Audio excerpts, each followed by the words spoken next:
Bismarck Solitaire. This is a roll and write war game. I played one recently. It looks like maybe there's gonna be a trend of these.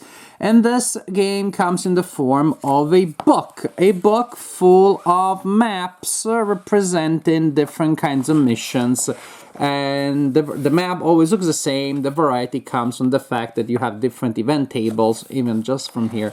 You can tell that they're different. Different event tables will create different challenges for you.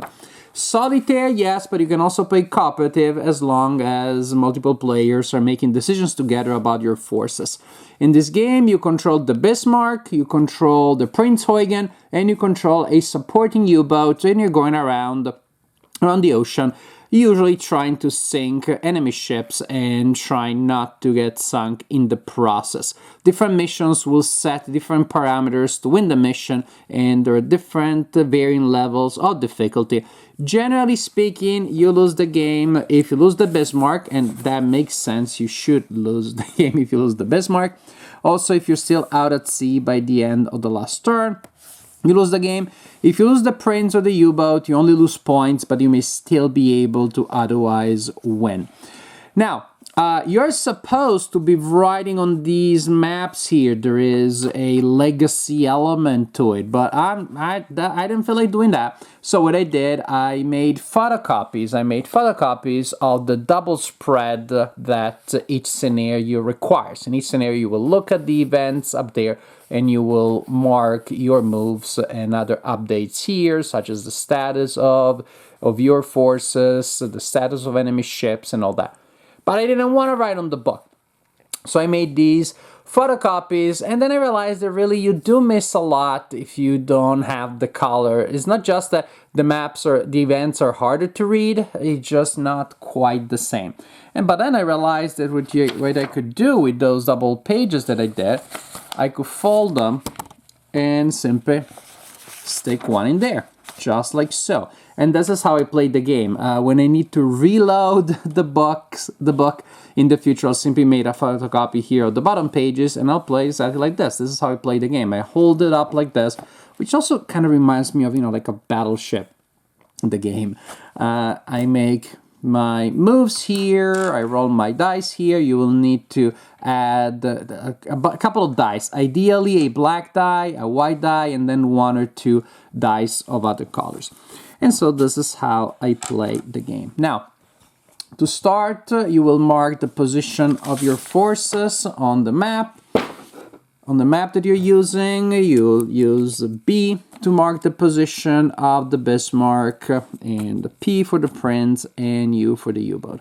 And usually you start in this area here. And suppose that I decide to start from here, and that I decide to start with all of my forces in the same spot. So Bismarck, Prince, and the U-boat, just like so.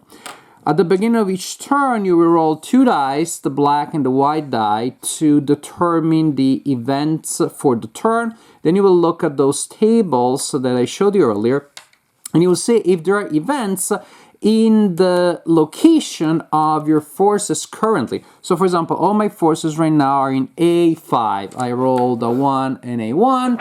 I look at the tables, and 1 and 1, oopsie daisy.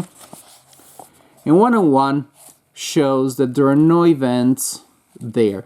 If the location of your forces is covered by a color square, then you simply check the corresponding table on the left side. So for example, if I was right now in B5 and I had rolled 1 and 1, I would encounter the Hood and the Prince of Wales. If I was in this area here, I would encounter the King George and the Rodney.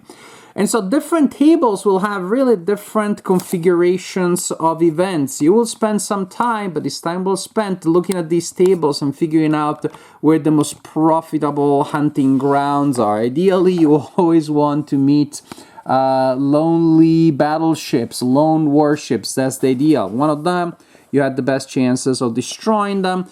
If you encounter a big fleet, then that's a lot tougher.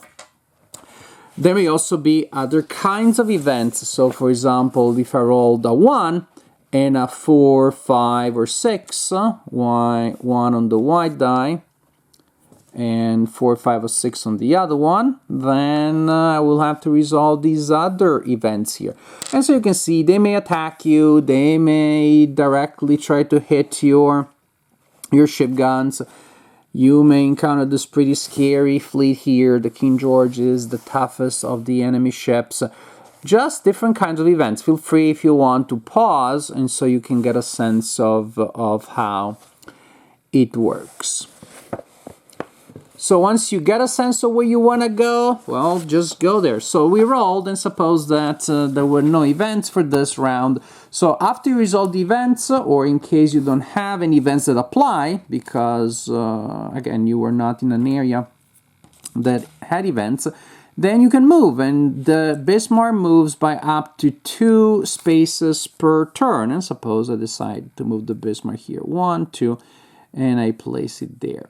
The Prince can move up to 3, and the U-boat only up to 1. And suppose that I decide to keep these 2 together, and that would be the end of that turn. I mark the turn, and then I roll the events, I resolve the next event, and maybe then the Bismarck will go here. I decide that the U-boat goes here. The Prince, 1, 2, 3, I place it there this time.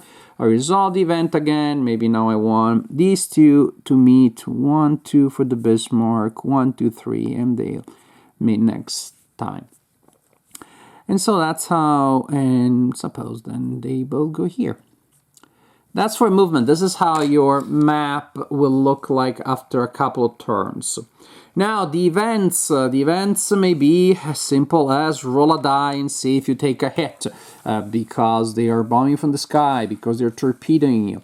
These are the stats of your ships. This is the firepower, how many dice that ship rolls in combat. This is how much extra fuel you have. You can spend it to gain extra movement during your movement turn. This is the penalty in victory points if you lose that ship. Of course, the Bismarck, if you lose it, then you lose the game entirely. This is the speed, which, there may be events that slow you down, but this is your starting speed, and that's how you would mark that change there. And every time you take a hit is very intuitive. You mark one of these boxes. If it goes all the way there, then the ship is sunk, and again, if you lose this one, you lose the game. And for the enemy ships, very similar. Here you have the firepower, so how many dice they roll in combat. This is how many times you need to hit them to sink them, and this is the number of victory points that the ship is worth if you sink it entirely. These lovely convoys, but they are so hard to find, and sometimes you just spend too much time trying to pound them, and meanwhile the escort is pounding you. We lost a game once because we got greedy with the convoys. So, for combat, I'm sure you want to know about that. So suppose that now the event table says that we have encountered, I don't know, say the Prince of Wales alone. And we have the Prince and the Bismarck together. So first we are gonna roll. First I'll teach you about the standard combat. Standard idea is you're gonna roll dice equal to your firepower, and you get to fire first. So the Bismarck rolls 3 dice against the Prince of Wales. Each 1, 2, or 3 is a hit. That was a great roll because we got 2 hits. You saw that that's exactly what happened. No cheating going on here. And so we scored 2 hits there, and boo, yeah, that's it. The Prince then rolls 2 dice, and the Prince scores a hit. And then the Prince of Wales gets to fire back. Of course, they love the Bismarck, so if there is a single ship, they're going to fire against the Bismarck. Now, the hits, as you can see here, is like 1 to 3 is a hit, 4 to 6 is a miss. Extremely simple and intuitive. And so the Prince of Wales scores a hit against the Bismarck that had 2 damages from, say, previous events. Now, from round 2, things change because we can choose to evade. If we decide to evade, then we roll a die, we look at this table here, and we see if we escape or not. And if we successfully escape, that ends the encounter. If we don't escape because we can't, or we decide not to, then we simply roll and attack again. And suppose that that's what we decide to do, and after we roll, we score 3 more damages on the Prince of Wales. From round 2, when it's the enemy's turn to attack, they also have to decide whether they stay or try to escape. If they have less boxes remaining than our total forces have, they try to escape. In this case, the Prince of Wales really wants to get the heck out of there. And so you roll a die for them. 1 to 3, they evade. 4 to 6, they all stay for another round of ship combat. This is the basic idea for combat. You can also choose to add these other maneuvers here, which is when it is your turn to attack, you can choose to stay a standard distance, which is what you just saw. 1 to 3 is a hit, 4 to 6 is a miss, or you can choose to close in or fire at long range. In which case, you simply roll a die and you see which modifications apply. When you close in, of course, there are more chances of getting hit and of hitting the opponent. A long range is the other way around. So right now, I say the enemy really has just not a lot of strength left. Maybe they have one box. I think I'll fire long range, and that's how it happens. You have these options from round 1, but I didn't want to overwhelm you by telling you at the beginning. But the idea is that, of course, these options will give you more flexibility. This is really as simple as it is. This is the general idea of Bismarck Solitaire. So it's a very simple game, simple enough indeed that I've been playing it with one of my kids, with Luisa. Luisa really enjoys this game. Luisa in general enjoys the idea of war games, but you know, the age is 9, and so a lot of war games are still past their growing brain. But Bismarck is one that Luisa has played, and Luisa loves it. They come back from school and say, "Hey, can we play?" Sure. Because then, it doesn't take long to play. It's really a quick, simple game. It travels very well, especially if you decide to write on the book itself, if that's the kind of thing that you enjoy. But again, you make a couple of photocopies and then you travel with the book. A couple of dice and the photocopy is still pretty simple. But for a game this simple, it has so much theme and so many interesting things going on. It has the typical flow, of course, of naval warfare in which nothing happens maybe for most of the game, and then all hell breaks loose and you sink, and that's totally okay. That's totally possible, because if you encounter the Royal Fleet, that's a possibility. So it has that uneven flow, uneven pace, I should say, which again would be a flaw in other games. It's 100% okay when you have this kind of theme of I'm hunting people in the middle of the ocean and I don't know if or when I'll get somebody. But in my experience, it never happened that I went 20 turns going around the map and nothing happened. But again, brace yourself for that random event. And there have been times where everything was perfect and we just almost made it home, and that's when we get caught by the Royal Fleet and we sink and we lose the game. Which is really cool thematically. It really makes for a game. Once that happens to you, every other game will be more exciting, because even when you think, I got this, I got it in the bag, I just need to go back home and cash it in, you know that may not happen. Randomness, yes, of course, but again, we're gamers, and so we know that the randomness in a game depicts the imponderable elements of warfare, and therefore it's perfectly welcome. And here's one of those games where you roll dice enough that in a certain sense randomness evens itself out. You will get some good rolls and some bad rolls because you're rolling all the time. Sooner or later you'll encounter somebody big, sooner or later you'll get a good thing and a bad thing.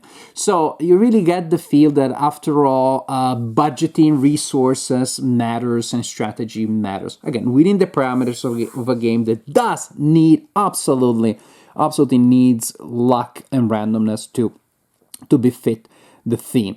But the decisions that you have, which seem pretty limited, are just so important and so interesting. Are you going to close in? Are you going to go long range? Are you going to try to escape?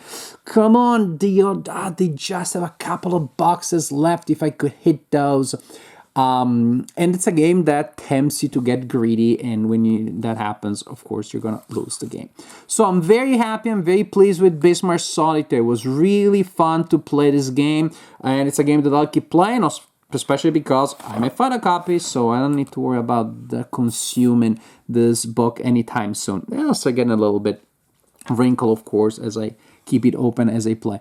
But it's a great solitaire game, great cooperative game with a lot of theme, with a lot of story, with a lot of Chrome in an incredibly simple package, like 3-4 pages of rules. And again, you can play with a 9-year-old, and the 9-year-old will have a blast. At least I know that's what my 9-year-old has reported. Fun game, really enjoyable, so simple, so much theme. Really, I'm really impressed. I'm really happy with Bismarck Solitaire.